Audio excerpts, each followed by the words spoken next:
So Dave, how are you? How's everything up in the realm of Dublin these days? Yeah, good. Enjoying a nice dry winter, I Is suppose. it foggy there? It's very foggy here at the moment. No, no, I've seen some pictures online of people in fog, but no, it's beautiful here. It's kind of blue skies, but freezing cold. Yeah, I don't know. There's been lovely, like, kind of fog and mist around here these days. And I find it very whimsical, and it kind of reminds me of a kind of like a morning in the Shire when you wake up and like the Nazgul are out to get you, but you're having your coffee and you're looking out. You're kind of going, the Oh, mist yeah. is just covering the valleys. You're kind of going, life's not that bad. Yeah, like that scene where you see the Nazgul looking out over Bree, is it?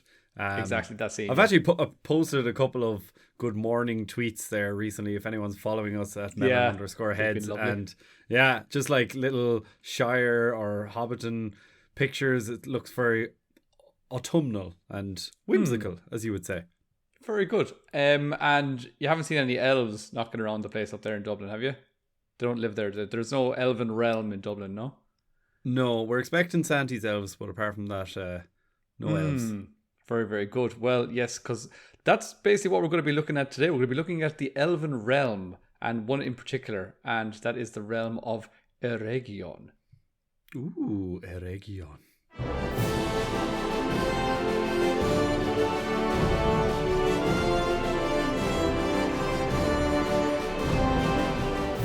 So hello everyone and welcome to the Council of Elrond, your number one Lord of the Rings podcast, where today we will be looking at and we will be discussing the Elven Realm of Eregion, and we may also, if we have time, look at the War of the Elves and Sauron, which involves the siege of Eregion. So, that's going to be exciting, but don't forget, of course, to like and subscribe, and as always, please get into the comments below and let us know what you think, and we'll always try our best to get back to you there. But Dave, Eregion, what is it, and why should it sound familiar to people out there and to our listeners? Yeah, so Eregion is one of the many elven realms set in the Second Age. So you would be familiar with Eregion if you were watching the TV show The Rings of Power, but probably not so much if you had just seen the Lord of the Rings movies. I suppose we'll probably get into that through this episode. But yeah, Don't you one know of it? one thing about Eregion is when I first read the books, it was just something that I never knew how it was supposed to be pronounced. And I think maybe the first time somebody said Eregion, I was like, Do you think it that's was weird. a region? Yeah. I thought it was like a region or a region or I don't know. It's just there's so many. It's kind of like the name Celeborn or Celebrimbor and a lot of You're those like names. I'm like, Celeborn? Yeah. yeah. It's Exactly. just one of those things. I've definitely seen a meme about it before, where someone's like kind of going, the incredible, fantastical mind of Tolkien, where he comes up with other languages, but then he was like, I need a name for this region. Why don't I just call it a region? and the same kind of thing I've seen before with him saying like, I need to come up with a cool name for this like place of death and destruction. Let's call it Mount Doom. And it makes it sound very dumb, but don't worry, guys. It's But that's just like a loose translation from Orodruin, Sure. which would be what? exactly well done. Orodruin is the cracks of Orodruin is what Mount Doom would be. So it's okay. It has another name. And That'd be in what language is that? That'd be, I was about to say in Silmarillion, but I'm like, that's not a language. Sorry, that's was probably so stupid. Sindarin, maybe. Sindarin, yeah. But, I couldn't think of the bloody language. We're not going to get into the etymology of the cracks of Orodruin, but we will be getting into the etymology of Eregion, but later on. But for first thing I want to start off with, Dave, is just a question that it's maybe going to be a bit weird, but just off the top of your head, how long do you think the Elven Realm of Eregion stood? Like just a number off the top of your head, or don't even give me a number. Just think, is it a very, like, it's Elven, so is it an ancient realm? Yeah, so like I said, it was around in the Second Age, so I'm assuming not too long. Like it came after the likes of, like it came after Lindon and before Rivendell. It was sacked before Rivendell, so like Well done. I'm impressed. Yeah, Yeah, so but- obviously, if you put a bit of thought into this question, you can probably come up with a fairly logical answer. But for me, anytime I kind of thought before about Eregion, I was kind of going, the elves live there, so it's been around for millennia, But basically, the answer is it lasted less than 1,000 years, which Okay, yeah. is a long time, but it's also it's a blink in the eye of an elf, as they might say. So why is it so short? Well, you're exactly correct. It's a second age realm, really. So why wasn't it there in the first age? Well, the first age, most of the elves dwelt in where, Dave? Do you know? In the first age, Begins with the B. In Beleriand, in the continent of Beleriand. Good man yourself. And what happened to Beleriand, Dave? Oh, it French fived out of the place. It sank. Good It man. sank. Yeah, it totally French fived, unfortunately. Yeah, it half-east. Yeah, exactly.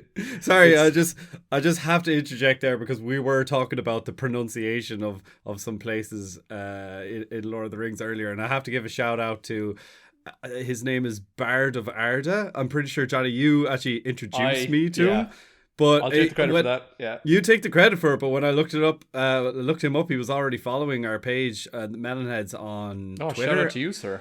And and I recently followed him on TikTok, and he followed us back. So I suppose we're kind of friends now, and also on Instagram. So we're following each other there. But he put up a hilarious video the other day. I'm following him in real life as well. Is that weird?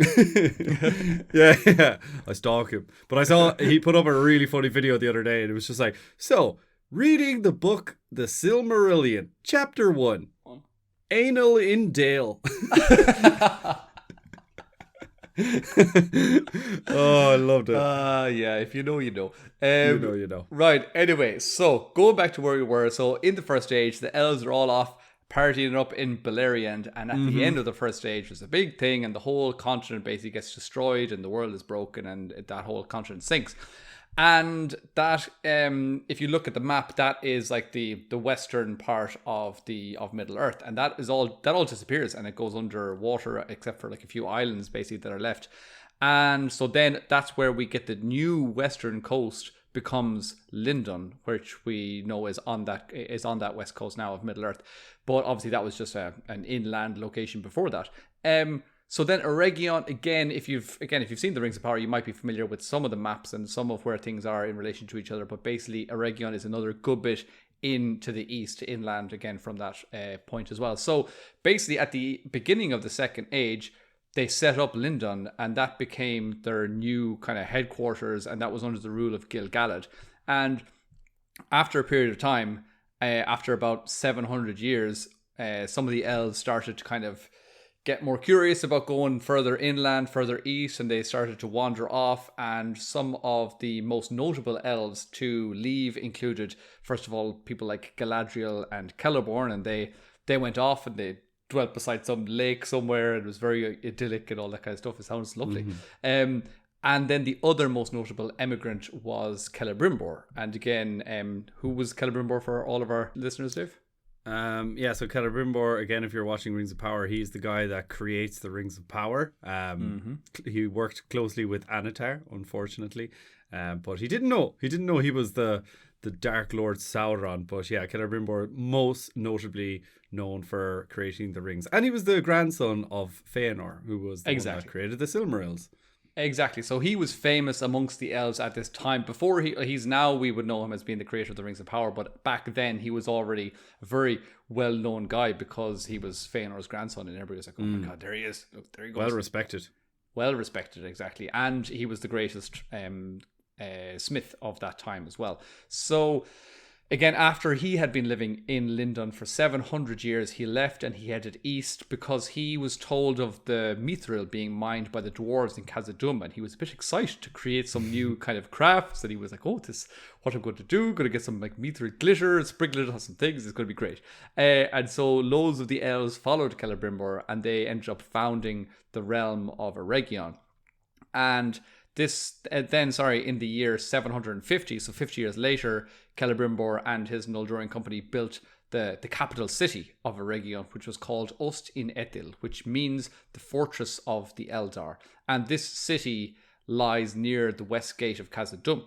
And this is the one that we see. That's where everything takes place in the Rings of Power series that we got to see. It was just told. We were just told this is Eregion, but that was just like one of the cities in the region of, or the realm of Eregion, I should say. Yeah, it's kind of like the way the Rings of Power do Numenor as well. They always just say like Numenor. Yeah, the island realm of Numenor. So the elves and the dwarves form a great friendship, and they live in peace, and they trade freely, we're told, with a high road built running directly from the city of Ostinethil directly to the gates of Khazad-dûm. So that's pretty cool as well. They have this big like motorway just going straight from one place to the other. And that's kind of, remember when we saw in the Rings of Power, when we first got to see Celebrimbor and Durin. Walking from Celebrimbor and Elrond, when they first just kind of walked, and it was like they went out for an afternoon stroll, and they just walked up to Moria, to Khazad-dûm for the first time. And we were kind of going, it's a bit stupid that they just walked there. But I mean,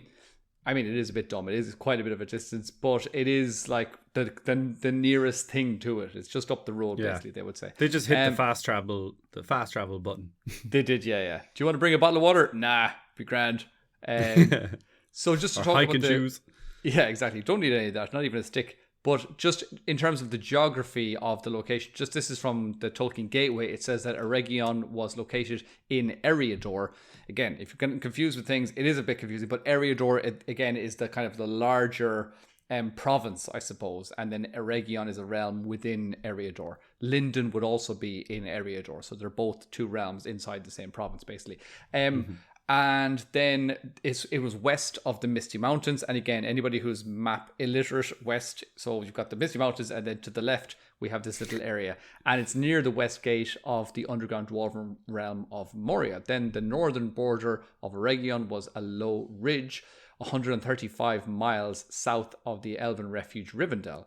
So they're all kind of in and around each other there. And then its southern border was the river Glanduin, and the rivers Gwathlo and Bruinen formed its western border. And the mountain cliff of the western gate of Moria was its eastern border. So yeah, it's kind of sandwiched between Moria and a whole load of rivers, basically, and a kind of a mountain ridge. So that's where it was located. And do we get to see any of Eregion in the Peter Jackson movies, Dave? Oh yeah, I was actually going to bring that up.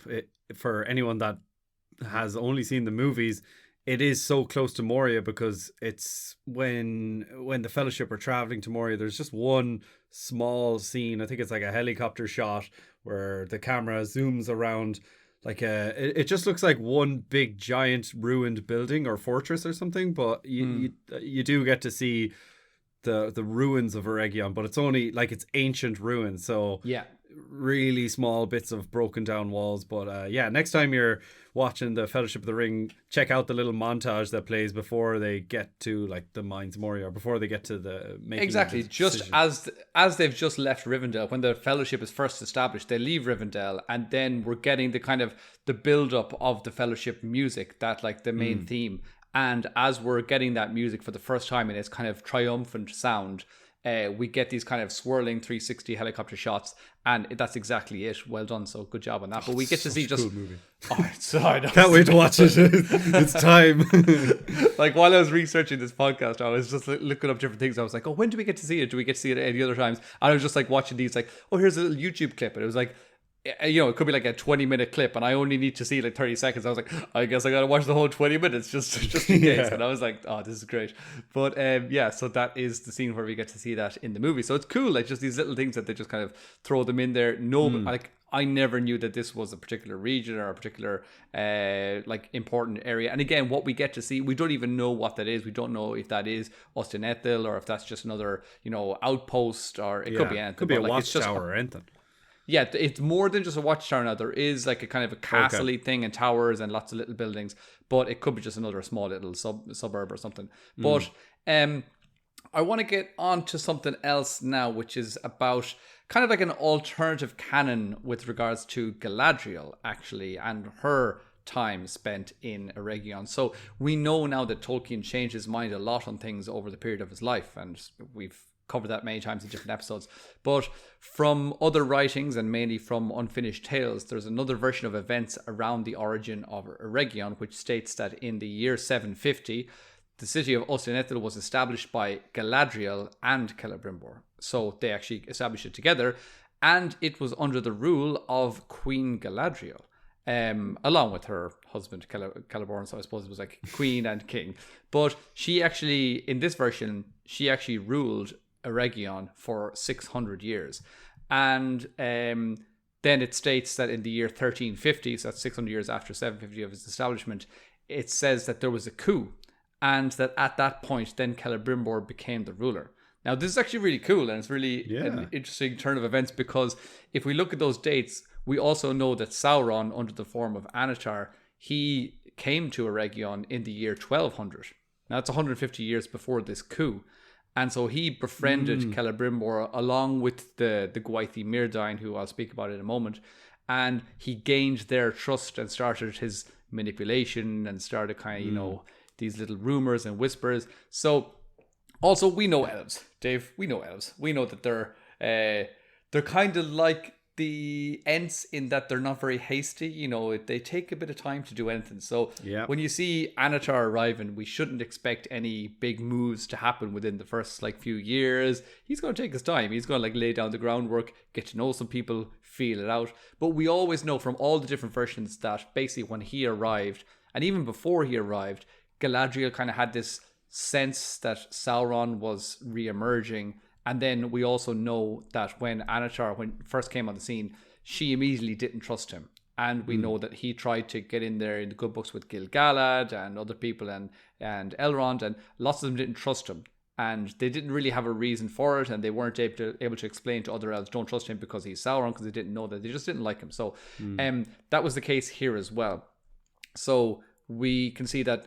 So Galadriel outwardly kind of distrusted him, and he kind of just took it all on the chin, and he was very gracious back to her. And kind of outwardly, you kind of could be thinking, why is she being so cruel to this lovely, wonderful man who is, or sorry, not man, this wonderful elf who's coming to help us with his amazing smithing skills.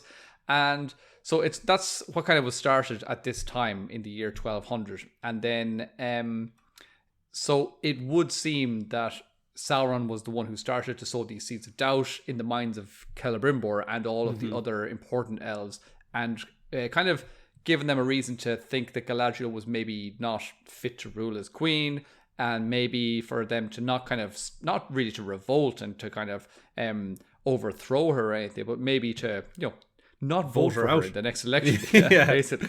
Well, it's just funny because it's exactly. Well, it's not exactly, but it's almost identical to the same storyline that happens in Numenor. Now, obviously, Anatar or Sauron wasn't really there. He was communicating with Pharazôn, and he got him to kind of have a coup against Miriel. And I don't know if you're going to get into it. You'll probably tell me now, but I wonder, is that part of the reason why Tolkien scrapped this version of the story? Because maybe it was because it was too similar to something that happened on the island of Numenor. Well, he didn't scrap it actually, and it was, it has been published in Unfinished Tales. Now, obviously, Unfinished Tales was published by Christopher Tolkien. But that's like a what-if version, Yeah, but Joe, and I didn't really want to bring this up, but I watched a very, very interesting video of the Tolkien professor about a week ago, and he was talking about canon. And canon in Lord of the Rings, and kind of saying, I think I saw that video. What is canon? And it was really, really well explained that he said lots of people will state that canon is the published works by the author, and that's what you have to go by. And he was kind of saying how if you know anything about how publishing works, who makes the decision on what is and what is not published? It's not the author, it's the publisher. And so there's maybe loads of things that Tolkien wanted to be published and what Tolkien considered to be the correct story, but because of one publisher's opinion, those things didn't get published. So maybe what we're all saying, this is the exact correct canon of Lord of the Rings, or of this whole world, and even though Tolkien has spent his entire life building it, and he considered something else, because one publisher was like, actually, I think this might make for a better book, we should publish this one instead.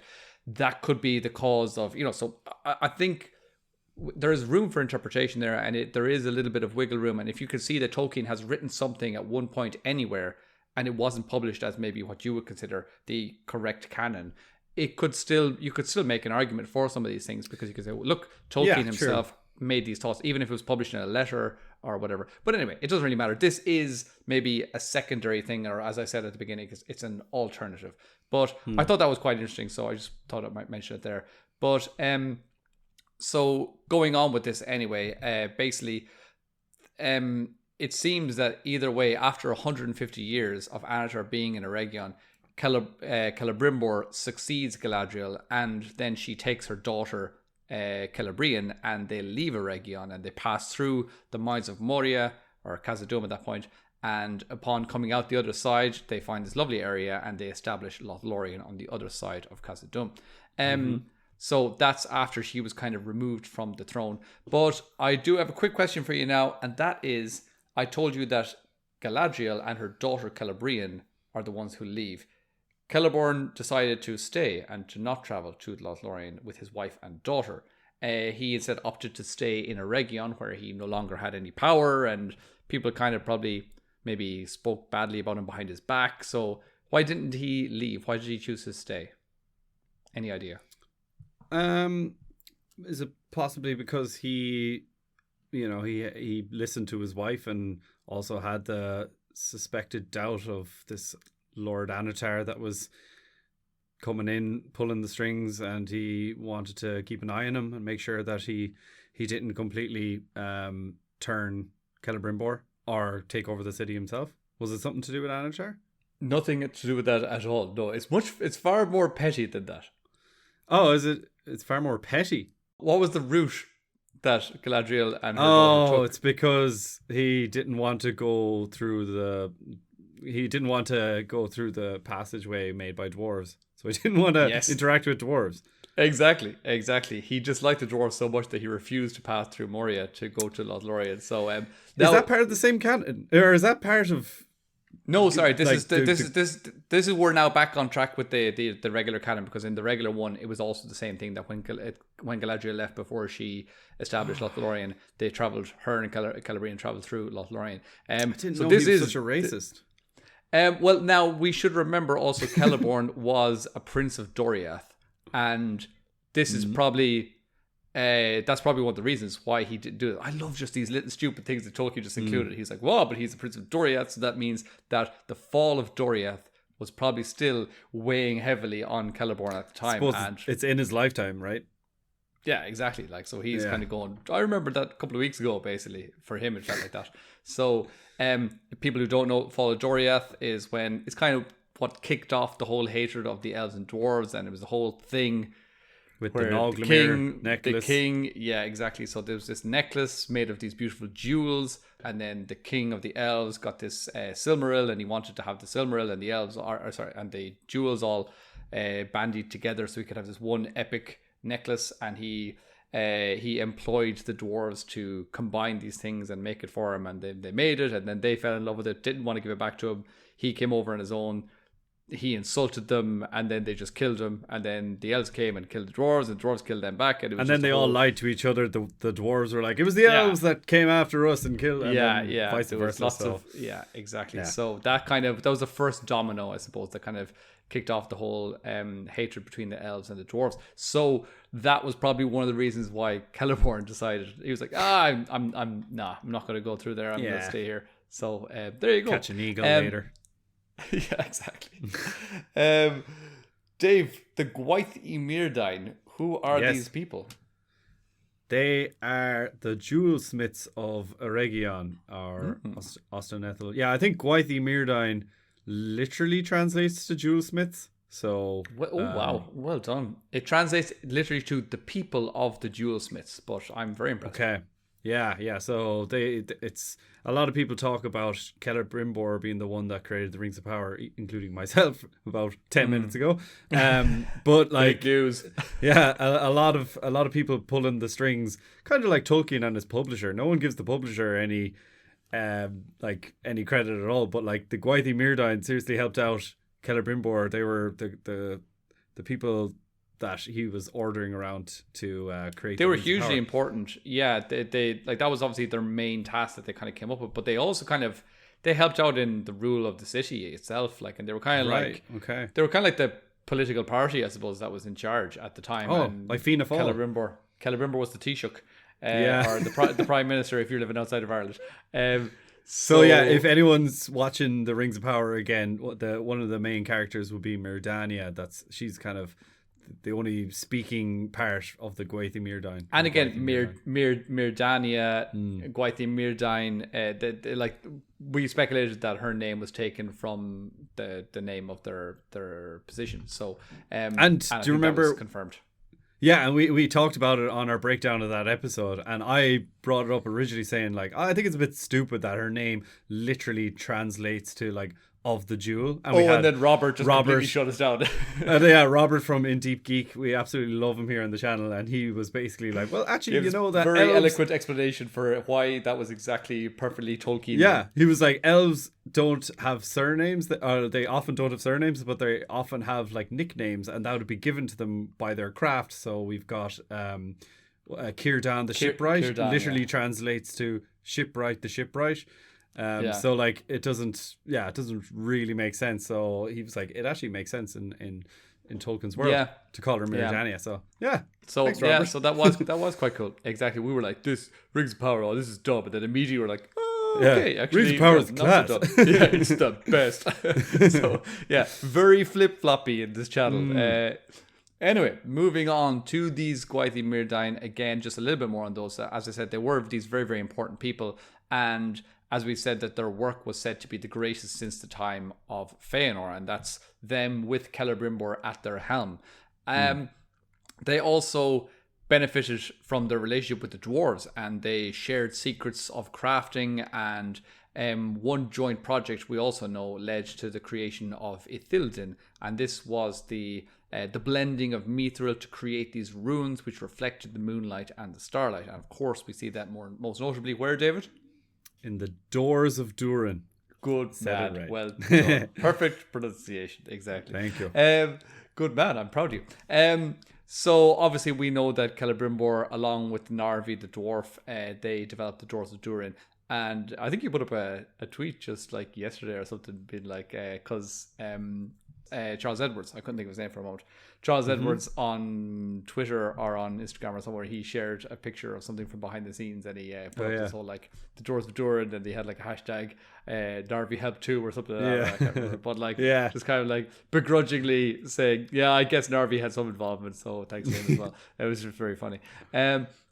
So that's that. So just to again, just to speak about that relationship between the elves and the dwarves and how they got such both benefited from that. There's a quote here from Tolkien, and he said, "Elves and dwarves had great profit from this association, so that Eregion became far stronger, and Khazad-dûm far more beautiful than either would have done alone."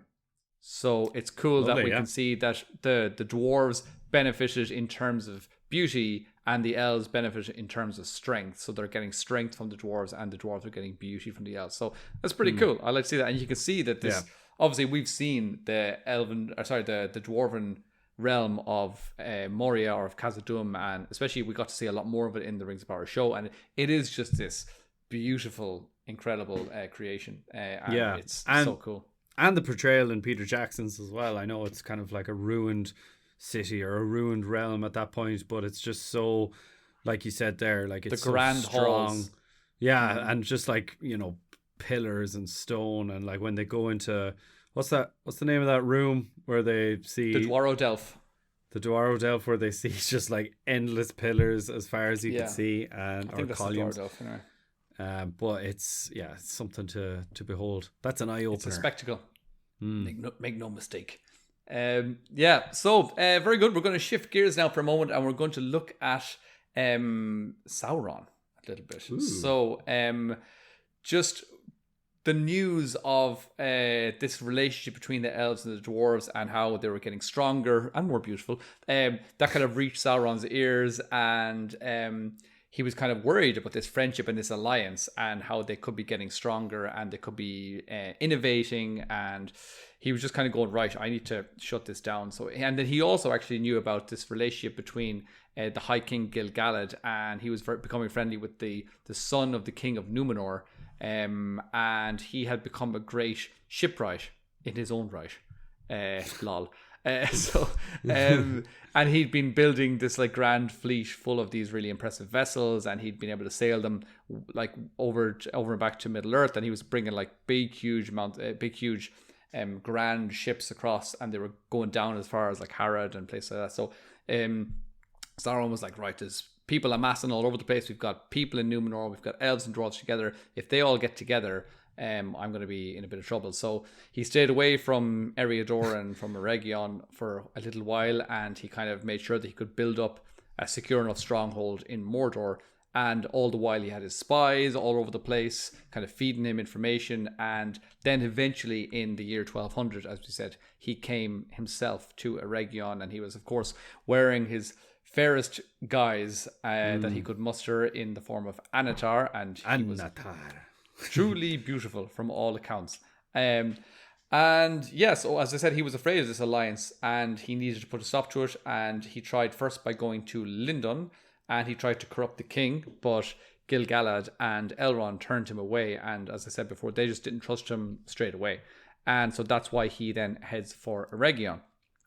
So then in 1200 of the Second Age, he arrives at Eregion, and he becomes friends with the elves of Eregion, and he becomes friendly with Celebrimbor, and under this guise of Anatar, which we know means the Lord of Gifts, and he spends the next 300 years there tutoring these elves and teaching them how to forge rings. And he along with Celebrimbor and the Gwaithí Mírdain, they end up creating 16 rings of power.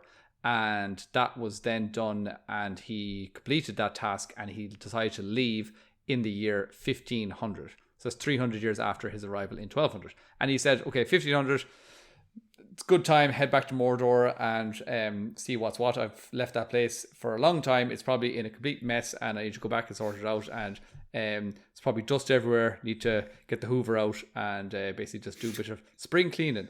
So he heads back, and Celebrimbor and the Smiths, then they proceed to do what, Div? The Smiths, then they decide to forge 3 rings in secret that Anatar never touched. So they were like, yeah, they were. Did they distrust Anatar, or they were just like, oh, it wasn't in secret. It'd be good to do. Yeah, but they were like, oh, we'll just do 3 more just to be safe. And that is no need to disturb that lovely Anatar fella. He's busy enough. We'll just couldn't get in touch with these to ourselves. Yeah, exactly. He didn't give them his home address. Yeah. So they wanted to send him a postcard and got lost in Gondor. So they forged 3 more rings, 3 more elven rings, and again, it was important, I suppose, that Anatar didn't touch them, and so they were free from Sauron's corrupting influence. So that is always an important point when we're looking at this creation of the Rings of Power, that he was involved for the 16, the 9 and the 7. No, I was just going to say, aren't all the rings at this point, like all 19 rings, they're all supposed to be for elves until like it was later divvied out. Oh, yeah, of course. I just mentioned they're the 9 and the 7, but before that, I just said they just made 16 rings together, and it was the original plan was, right, let's just have 16 rings for the elves. Eventually, of course, when Sauron came back, his plan changed. He was like, right, I'm just going to divide these up into, not 8 and 8, but he was like 9 and 7. That's a much better round number for some reason. Yeah. But anyway, just 10 years after this, I didn't explain that. He leaves in 1500, and then in 1590 they complete these 3 new rings. So then the elves, they spent like 90 more years creating these 3 rings of power, and then 10 years later Sauron finishes his 1 ring in the year 1600. So I don't know how long he spent on that 1 ring, but basically he went back to Mordor, and 100 years later completed his 1 ring. So he could have spent the majority of that time just creating this 1 ring. So, it was a good ring. And Tolkien loves his round numbers, doesn't he? Like, 3 rings, 90 years, you could say that's about 30 each. And then 10 years later, at 100 years, Sauron finishes. It's handy to remember as well, isn't it? Yeah, exactly. No one was leaving in like 1592. It was like 1590, then 1600s and whatever. Yeah. Exactly. So, everything's been rounded up or rounded down. Exactly. Yeah. But it's better. There's that one, I can never remember the year. What's the excellent year of that old Wynyard? Is it 1296? 1296. I've never is it 1297? I never know what it is. Very good year. Almost as old as I am. I used to try and remember that year by remembering what year it was at that moment and reducing Bilbo's age, and then like that's how I used to try and remember that year, but it was way too complicated. Anyway, 1296. I just need to memorize it. But so anyway, then at the time that Sauron creates that one ring, the elves who were wearing their 3 rings of power, they felt what had happened, and they became aware of Sauron's deception, and they realized that they had all been deceived. And then in the year 1693, that's a bit of an odd number there, I suppose. Yeah. In the year 1693, Celebrimbor travels to Lothlorien seeking Galadriel's guidance. So again, remember, this is now 93 years after the One Ring has been developed. So 93 years later, Celebrimbor travels to Lothlorien, finds Galadriel, and she counsels him to send the 3 rings away for safekeeping. And he then gives her the ring Nenya in Lothlorien. And then because of her counsel, he sends the other 2 rings to Lindon, to Gil-galad. And Gil-galad ends up keeping Vilya for himself, and he gives Narya to Círdan, the shipwright. So that's all going on there. And then we get to the war, and the war of the elves and Sauron. And Sauron then learns what's happening with these 3 rings. And so in 1695, 2 years later, he leads an army to Eregion, and they march on this Elven realm. And the Elves of Eregion, they weren't on their own completely against Sauron. Now, Gil-galad was sending a force from Lindon, and that was commanded by Elrond, and he was trying to go and help out the elves in Eregion. But before any of those other elves, their backup arrive, Celebrimbor does lead this army of elves out in the initial battle against the forces of the Dark Lord while they're waiting for Elrond to come. And Elrond, while he's on his way, he actually bumps into Celeborn with his army, and they kind of team up, and they're like, right, we got to go help Eregion. So we got these 2 armies, basically now all being led by Elrond. He kind of takes charge of the 2 armies, and they're on the way over. However, before Elrond could make it to Eregion, the Dark Lord brings his full force against the city of Ostinedil, and in 1697, it falls, with Celebrimbor himself taking a last valiant defense on the steps of the Jewelsmiths Guild house. And he was taken captive by the orcs, and then he was tortured by Sauron until he gave up these 16 rings. And he was then shot through with orc arrows after Sauron couldn't get any information out of him about the whereabouts of the 3 Elven rings. These were now the rings that Sauron sought the most. He was like, wait, there's 3 special rings that I didn't know anything about. Yeah. I want them the most. So they really piqued his interest. So he was torturing Celebrimbor, trying to get the information out of him. Got the 16 rings that they made initially, but couldn't get any information about the Elven rings. So he killed him, and then basically we're told that he lifted up his body and used his body as a banner, which was full of orc arrows, as he turned to face Elrond's approaching army. So Elrond's army was just arriving after he'd killed Celebrimbor, and he just kind of puts him up with this big pole and turns around and just shoves that in the face of Elrond and all his army who are coming, which is pretty badass move, where you're Elrond and you're charging to try and save your friend. You're like, oh, there he is up on a pole. So pretty terrifying. There's some really cool art as well that I'm sure you've seen. Savage. And we were all kind of wondering, are they going to do this with the Rings of Power? Like Celebrimbor was such a favorite of so many people. So, and as well, it is a TV show that's supposed to be for all ages. So you're like, sometimes they go gruesome, but were they actually going to show him being tortured, hung up on a banner and like waved about?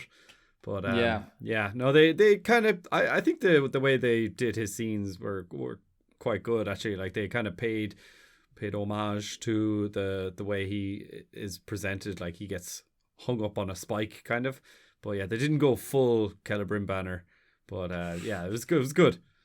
I liked it. It was. We've spoken about that many times before, how we've said that, and if anybody's listened to our show before, they'll know that from our perspective, the Rings of Power, the strongest point from season 2, not just ours, probably everybody that watched it will say that Celebrimbor and Anatar, they really held season 2 together, and they were by far the standout performers, and just that storyline. They were the bannermen. They were the bannermen, yeah. And we all were quite, in the Tolkien world, we were all quite excited just to see how they did that that final piece and if there was going to be torture. I really enjoyed just seeing Sauron when we cut to that scene and we first saw him just shooting arrows for fun into Celebrimbor. I was like, oh, this is actually class. I loved every very second. Joffrey like, wasn't it? It was. It was just so like just him playing with his toy kind of thing, and very much Joffrey, yeah. But I really enjoyed it, and I did enjoy how they did the whole thing of they gave us him up on top of a spike, up on top of a pole. It wasn't exactly how we have seen it being portrayed in certain artworks before, which are really, really cool, but they were quite gruesome. And I was like, can you imagine charging into battle with this man just like run through with a pole full of arrows and he's kind of like his half naked torso? I was like, that'd be a bit too much, I think, for a television show. Yeah. So they didn't go that way, but they still gave us most of what we wanted. Yeah, I know, but like they couldn't. I was wondering what they were going to do, because it's completely different. It's Adar's army against Celebrimbor, and Anatar is still in disguise with Celebrimbor. I was like, what's going to happen here? Like, is Sauron going to take over Adar's army? But like that kind of came at the end, so there wasn't like a second army arriving at the fallen Eregion where Sauron was occupying, so there wasn't really a chance for him to display Celebrim banner anywhere, so it wouldn't have really made sense. So I thought it was grand. That was good. Yes, there were some what I would consider unnecessary changes to the story that like for Rings of Power, and so obviously just in the real story, Sauron has his army and his full force, and like probably could be in the millions. Some people speculate that he has this incredible force, and he just like ravages through Middle Earth and just lays siege to Eregion. The siege went on for years. If you go back and look at the dates I spoke about, it started in 1695, and then it was 1697 when he eventually sacks Eregion. So there's 2 years of a thing going on there. But then what happened after Elrond's forces arrived? Now again, Elrond, this is 2 armies of elves have teamed up, and they're still by far outnumbered by Sauron's troops, and this is his troops that have already they've already been at war for a couple of years, so they have been a little bit depleted, but they still, like, this is the huge vast numbers that we're speaking about here. So Elrond and Celeborn's armies, they wouldn't really have stood a chance if it weren't for the dwarves of Khazad-dûm, who joined the party, and they snuck up behind Sauron's forces and they launched an attack from behind.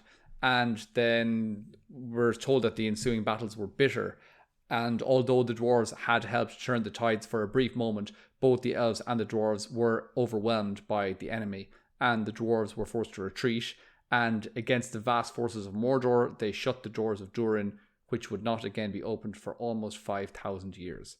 So that was the moment where these doors were finally closed, and that kind of closed off that friendship that they had between the elves and the dwarves. So now the elves also retreated, and they flee north with whatever remained of the armies, and they establish Imladris, which is also known as Rivendell.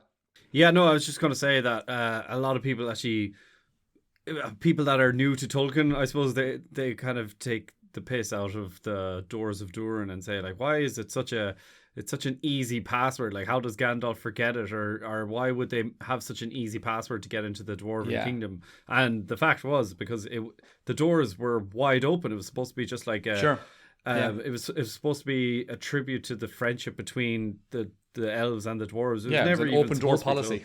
Yeah, and it was like, literally, if the door ever is closed by any chance, in case there's, a strong breeze and there's a draft getting in, the password is just Mellon, just friend is the password. Just speak the password and you can come in. But after that, I suppose, a couple thousand years go by, and it's forgotten. 5,000 years until the Fellowship eventually passed through again. So quite a bit of time. But just to finish off then this is the story. So then after that happened, the elves have fled to the north and they end up establishing Rivendell. But at that time then Sauron, he just completely laid waste to the land of Eregion, and over the following years his forces ravaged the lands, bringing an end to its people. And all the elves that were there were either killed or had to flee. And the surviving elves of Eregion seemed to scatter, and there's various accounts of their fates, and some fled northward to join Elrond and ended up settling in Rivendell or Imladris with him. And they were joined there by others of their kind who had escaped into the wild and only later found their way to safety. Many of these people seem to have later abandoned Middle-earth and sailed into the west. So that was the end of a lot of those elves that were from the area of Eregion. So that's how they came to their end. But the Eregion, yes. We're going to look now at the etymology of Eregion, and that sounds boring, but I guarantee you it's not. Okay. So I do like entomologies. I mean, so just to read a little quote here from Gandalf in the Fellowship of the Ring in the chapter "The Ring Goes South." Again, the Ring Goes South is that famous chapter where they are leaving Rivendell, and in the first time I ever heard of the Ring Goes South was when that was the name of the title piece of kind of the main. Yeah,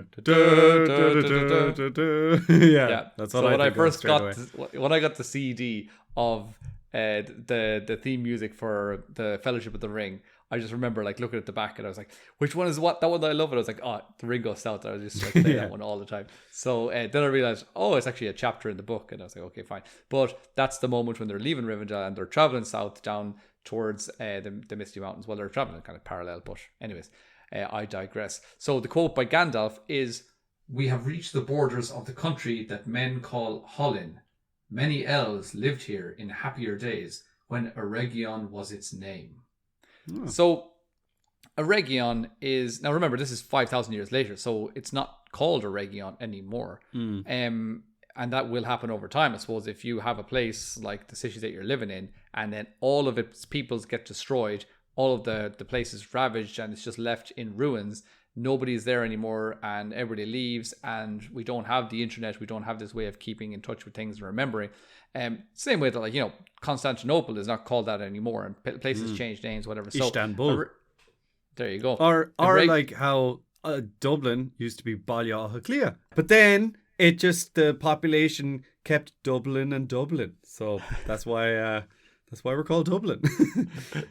Yes, for anyone listening, that is not the reason it's called Dublin, but the language in that area did change. And so, again, that's what's going to happen here. There's no longer any elves living there, so the people that did move in and live in this area, they don't speak Sindarin, so they're not going to call it Eregion. So Eregion is a Sindarin name, and the translation means Holly region, so, or the land of Holly. And it was called Hollin land, or for short, Hollin, in Westron by men. And Hollin is an old form and still used locally of the word holly.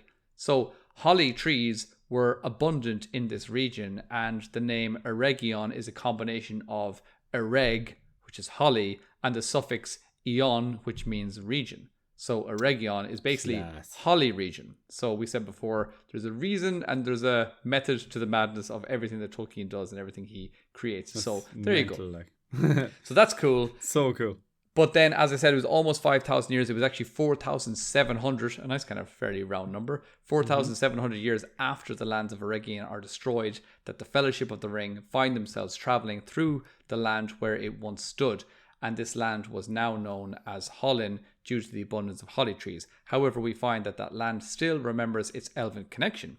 And again, as I said, they travel through it and we get to see that play out in Peter Jackson's movies. We also get them speaking about it in the Fellowship of the Ring book. So I was going to read a quote from Legolas about this land, and I still am, but as I was researching the episode, I stumbled upon this Reddit, and it was so cool I had to include it in this. So it's from there's a post from a user called the Freshmaker Mentos, and it's in a Tolkien subreddit, it's in a Tolkien fans subreddit, and he says the following. He says, "There is a line that a lot of people cite, but it is one which fills me with a very deep emotion about the loss of Eregion."